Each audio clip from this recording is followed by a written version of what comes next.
G'day, welcome back to another episode of the Australian Property Investment Podcast. I'm your host, Aaron Christy David, and today's episode is going to take on a slightly different flavour. For the reason is there is no guest. It's me today, and it's a wrap up for the year that has been 2023.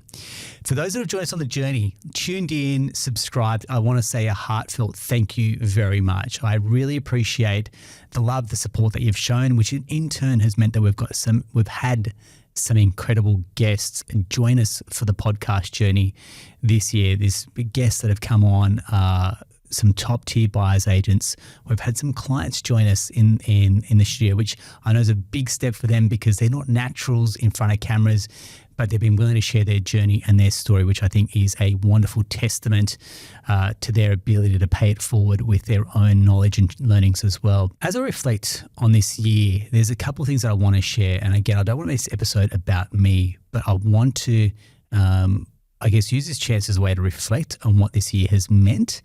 Because it's been one of these funny years with all the rate rises that we've had, with a lot of the market changes, with the cost of living pressures, for example. The tide has shifted very quickly this year as well. And it's one where from a headspace perspective, you can get really caught up in the negativity. I know personally there's so many clients that we've helped this year buy a couple investment properties each. For example, there's people that have upgraded their homes. There's people that have got into the market for the first time as well. And there will never be the perfect time, which is why Bernadette and I, if you tune into that episode that we shared about our own personal journey as well, where we bought there's a significant outlay for a commercial property. Again, there was never be a good time. We bought that property, rates continued to go up as well. But what we did was we planted the seed for a long-term future. And these weren't easy decisions. It took time to get the finance. It took time to get the strategy right. It took time to find the right property. But the common element there is time. So good, smart decisions take some time. So if you're coming out of 2023, you're coming into 2024, I hope you're going to use this Christmas break, this New Year holiday time to do a bit of reflection, do some introspective work as well on what some of the big key decisions that you want to make in 2024 look like. I'm going to suggest a couple of things that this has come from hanging out with Bernadette.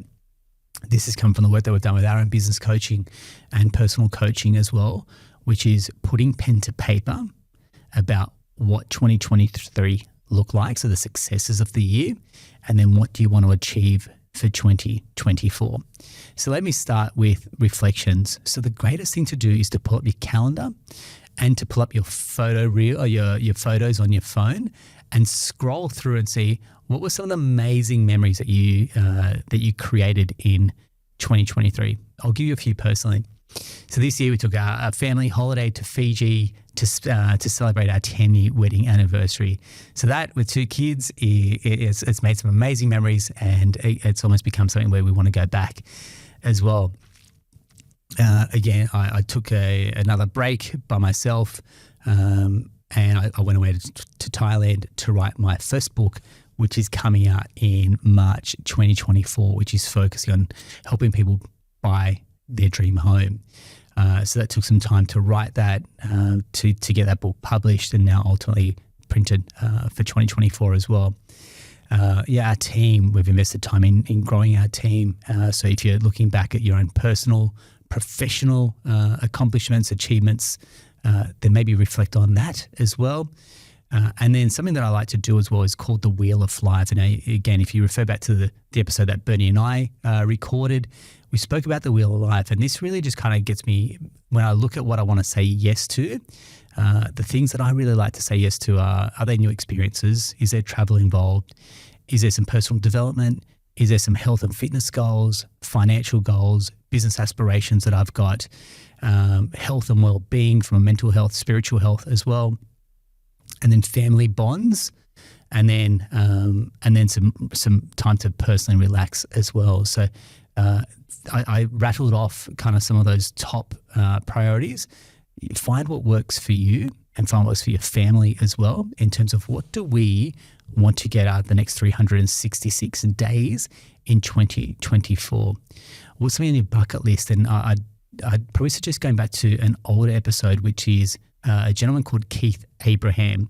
I'll include the link as well below, but Keith runs this amazing keynote, and he's got the resources to go with it, which is your 100 lifetime goals. Now, this is something that we did as a team, and we put pen to paper, which is what are the 100 things in your lifetime that are, you call it your bucket list, that you would like to accomplish and achieve. And again, when you give yourself the space and the time, so I'd suggest, go off, grab a coffee by yourself to a cafe if you've got family and you need that freedom to think as well.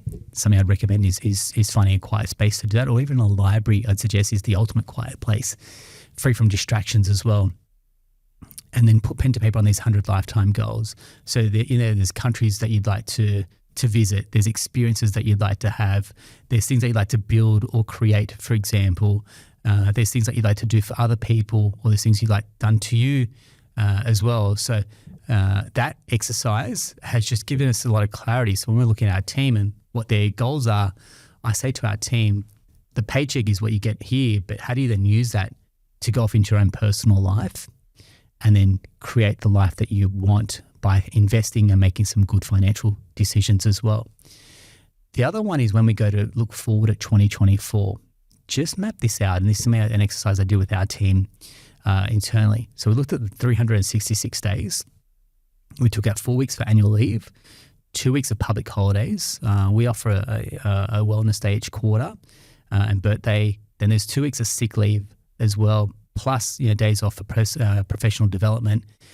We added that up and we worked out that out of the 366 days of the year, 60% of that would be at work.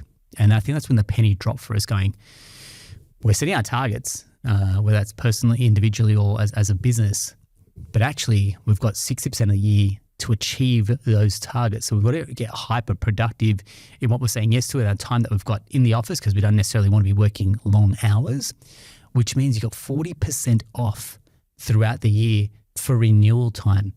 So I can work with our team for 60% of the year, but what are they doing in that 40% that's going to get them to show up as their best self for that 60%?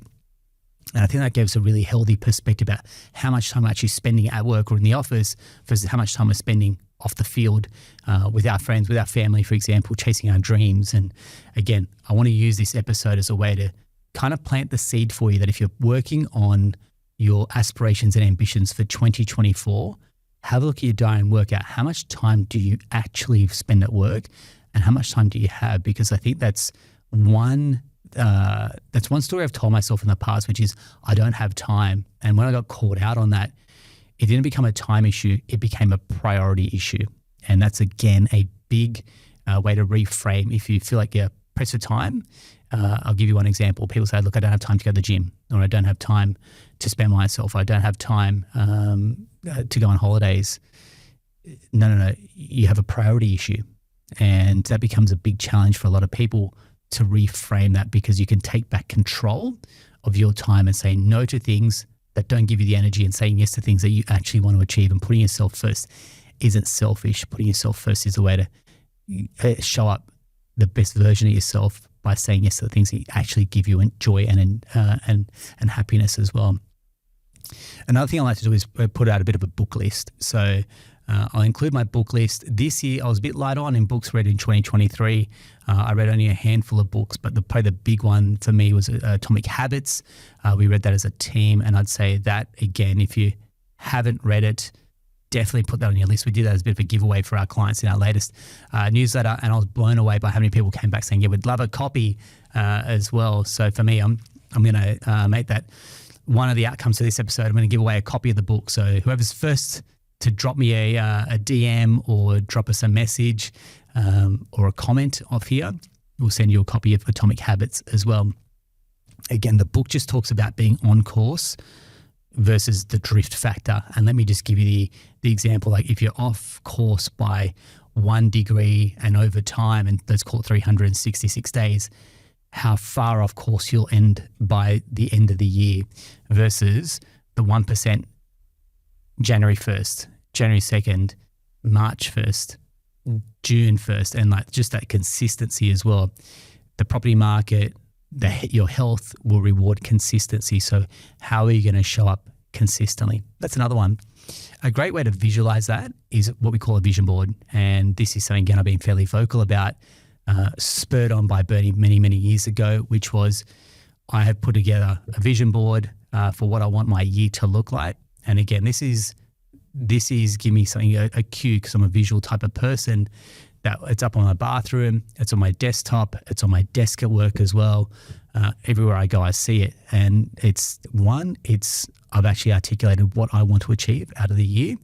But two, it's a very big talking point. When people see that going, what's that on your wall?